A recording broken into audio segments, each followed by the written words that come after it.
们竟然有35种癌症都可能跟霉菌有关。因为台湾就是很潮湿嘛，现在又有台风啊、水灾啊，在这个环境生活的人，其实身上的霉菌毒素的含量也是特别高的。很常见的症状，可不可以给我们几个？吃硫化物会变得很奇怪的反应的人，比如说大蒜、洋葱，甚至十字花科的食物，这些我们听起来觉得超健康、很棒的食物，就是你某一个地方就是一定有霉菌。鼻过敏，不管是过敏性鼻炎还是鼻窦炎、认知功能障碍或是失智症、脑雾，它会穿过 BBB。它的功能就是要预防任何危险的东西跑到脑里面的，但是霉菌毒素竟然它可以常去植入。咦，大家有没有发现字幕不见了？放心啦，它只是躲起来。用电脑看的朋友可点右下角的方框图示，字幕就会跳出来。手机则点一下右上角，选 CC 就搞定咯。嗨，大家好，我是文心医师。你知道吗？很多人啊，这种健康上的困扰，譬如说疲劳，整天不知道在累什么，然后一直在过敏、慢性发炎，还有门诊最常见的就是反复减肥。但是有一个隐藏的重大原因，可能是你到现在都还不知道的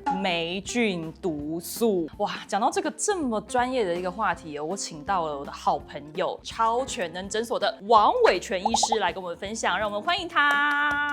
谢谢文心，非常高兴。我们在台湾就是一个潮湿、充满霉菌的环境，我不觉得它会带来给我一个什么很重大的影响啊。一直到呢去上课的时候，这个 Cell 期刊里面他说，我们竟然有35种癌症都可能跟霉菌有关，而且我们在这些癌症病人身上竟然看到霉菌的 DNA 是卡在里面的，那我就觉得奇怪了。可是我没有在吃什么发霉的食物啊，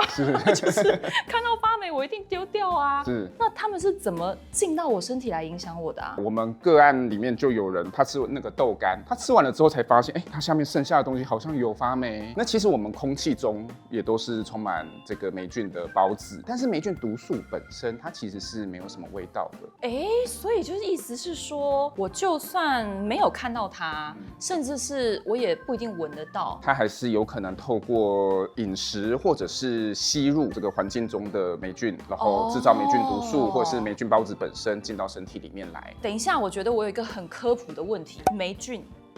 孢子、霉菌毒素，它们是不一样的东西。不一样的东西，霉菌毒素它没有生命，它是它的代谢产物，它在有压力的情况之下才会分泌出来的东西。而且这个东西它是脂溶性的，就是它会囤积在你的身体的任何的脂肪组织里面，所以它是很难排出去的。然后脂溶性还有一个更麻烦的地方，它会攻击粒线体，会深入细胞里面，然后造成慢性的疲劳啊，然后慢性的发炎，然后产生氧化压力的。然后你说霉菌要在有压力的环境下面会产生毒素，它们是在自然界存活的一个方式吗？其实是有研究发现，自然环境中的霉菌，其实它不见得会制造霉菌毒素，它是当有压力，比如说有其他的生物想要来侵略它的地盘，它才会想要分泌这些霉菌毒素。那它进到我们的现代人的环境，比如说这些钢筋水泥，或者是浴室厨房，或者是冷气空调，或是我们自己的身体，免疫系统会攻击它们。第二个，现代人的饮食环境，对饮食的东西，你各种的零食、各种的加工食品，这些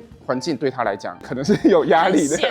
很险恶的环境，是对他不友善的环境，所以他就开始大量的制造霉菌毒素。那我们先来想想看，我们平常的居家有没有什么隐形的地方，有可能是他们隐藏的点，我们需要去注意的。因为台湾就是很潮湿嘛，然后你看现在又有台风啊，然后水灾啊，什么一大堆的，在这个环境水损建筑环境里面生活的人，其实身上的这个霉菌毒素的含量也是特别高的。所以第一件事情还是要去找，就是有没有漏水啊，有没有壁癌啊，有没有霉斑啊。有些人就是翻开他的沙发，或是翻开他的床垫，或是他的洗衣机，然后里面才发现一堆霉菌。然后有些人是空调系统，还有一位个案是室内盆栽。室内盆栽其实那个土壤也是要去维护，要定期的去翻土。我现在已经在想，我家里哪些地方还要清理一下。那食物呢？食物我们不一定看得到它发霉啊，有没有哪些食物是比较容易会有霉菌潜藏？一般来讲还是谷物类，像之前就有那个花生酱，发现里面有黄曲毒素的部分。然后再来就是咖啡豆，咖啡豆很可怕，因为我有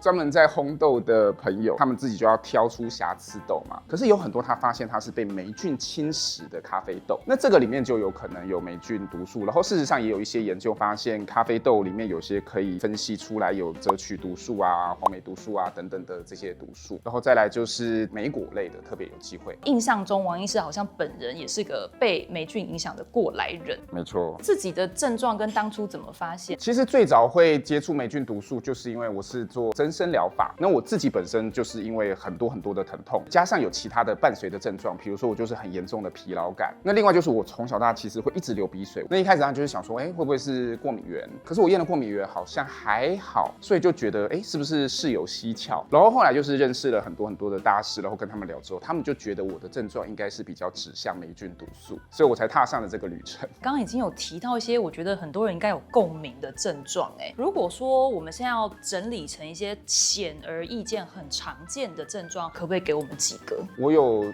整理出5大症状，那前2个当然就是我刚刚讲的鼻过敏，不管是过敏性鼻炎还是鼻窦炎。第2个就是慢性疲劳，因为它会影响粒腺体。然后第3个就是认知功能障碍或是失智症脑雾，因为它是脂溶性的，它会穿过 BBB， 就是血脑障壁。脑的这一层 barrier 其实是它应该是要很强壮，它的功能就是要预防任何危险的东西跑到脑里面的。但是霉菌毒素竟然它可以长驱直入，然后甚至有研究发现，赭曲毒素它会到海马回，就是我们的记忆中枢，所以其实它是会影响我们的记忆力、专注力。再来就是慢性疼痛，就是怎么会这么痛，然后怎么样治疗都效果不好，那就要考虑是不是有别的原因造成慢性发炎。然后第5个比较特别的是震颤，你看过神经科的医师，然后他跟你说，有点像癫痫、肌张力不全、帕金森氏症，可是又不典型，身体会抖的这些震颤的症状，这个都有可能跟霉菌毒素有关。一个是有点像帕金森氏这样，但是另外一个是霉菌毒素的大师叫 Neil Nason， 他在他的书里面有提到一种很特别的震颤感，叫做 internal vibration， 就是内在震颤。他说是从脊髓里面出来的。哇，那我觉得这些症状真的就是很 non-specific， 但是我觉得在减重的个案上，我倒是也是有一个印象深刻的案例，他就是一直减不下来，然后但他其实已经也算是吃得健康了，然后也都是有在运动。我就想说，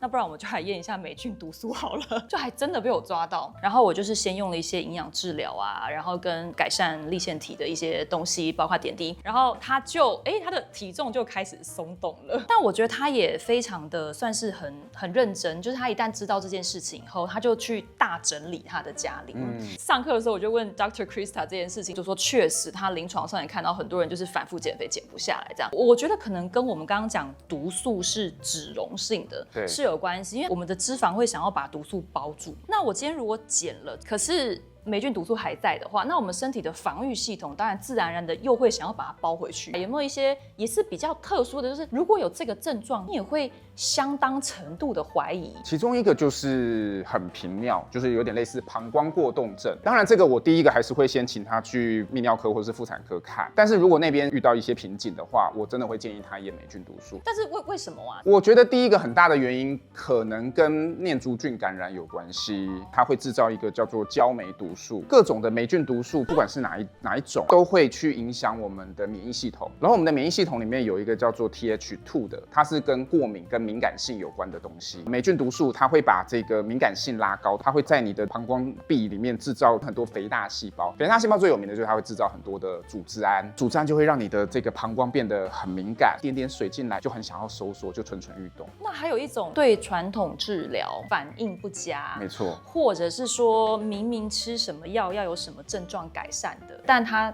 竟然没有。我甚至有病人吃类固醇让他减少过敏了，可是他吃了类固醇之后反而过敏的更严重。天啊，我现在脑中冒出好多。那如果譬如说我们现在很常用更年期荷尔蒙治疗，他用荷尔蒙反而反应不好的，是也有没有可能？有可能有一种特别的霉菌毒素叫做玉米赤霉烯酮，对，然后另外还有一个叫丝联孢菌素，这2种毒素都是专门会影响荷尔蒙的。看到这边，你应该已经知道霉菌毒素不会只从食物里面来哦，所以我们帮大家整理了一份霉菌毒素来源与症状的对照表。如果想要知道的话，就点击右上方的链接领取哦。有没有在您临床上常常检测到比较常见的一些霉菌毒素？有2支霉菌毒素测起来的比率特别高。第一个就是焦霉毒素，焦霉毒素就是刚刚讲的念珠菌或是其他的一些霉菌会制造的一个东西。再来，因为它的化学结构里面有双硫键，就是有硫化物，吃硫化物会变得很奇怪的反应的人，就是比如说大蒜、大蒜、洋葱。或者是甚至十字花科的食物，这些我们听起来觉得超健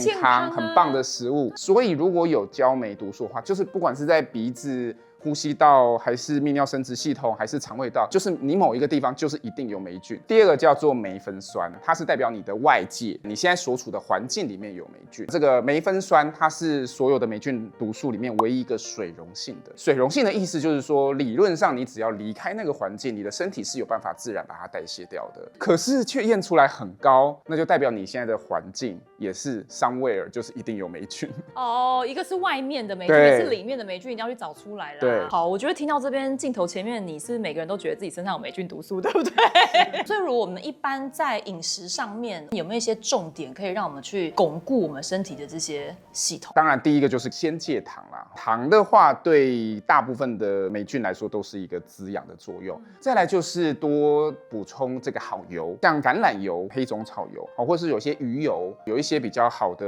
有杀菌效果的精油，也会对这个排除掉霉菌毒素有帮助。还有再来膳食纤维哦，纤维其实是很好的。还有益生菌的部分，主要有几个益生菌特别有帮助，因为你既然给它好的纤维了，可以当做很好的一个益生元，比如说乳酸杆菌，还有我们有时候会针对过敏的族群去使用的这个布拉迪菌，还有一种叫做土壤益生菌，对于霉菌毒素的排除其实是特别有帮助的。不错，体内环保。那体外呢？就是我们是不是在环境上面我们要注意一些事情，不要让霉菌继续存活下去？比如说室内盆栽啊，然后你如果有一些漏水、霉菌、霉斑的地方，壁癌的部分，这个当然第一个一定要先去处理掉。那万一你真的找半天找不到怎么办？那最简单的方法其实就是使用空气清净机，还有除湿机。其实有研究发现，50%以下的话就可以抑制霉菌的生长。然后我自己以前犯了一个错误，是那个每次订包裹的时候，然后我箱子就堆在那边。对，因为纸张它很容易吸水嘛，所以它很容易烂掉。然后甚至有一些国外有一些比较严格的霉菌毒素的专家，他们都觉得不要是那种很 open 的书架，可以关起来的书架会比较好，因为那些书也有验出黄曲毒素过。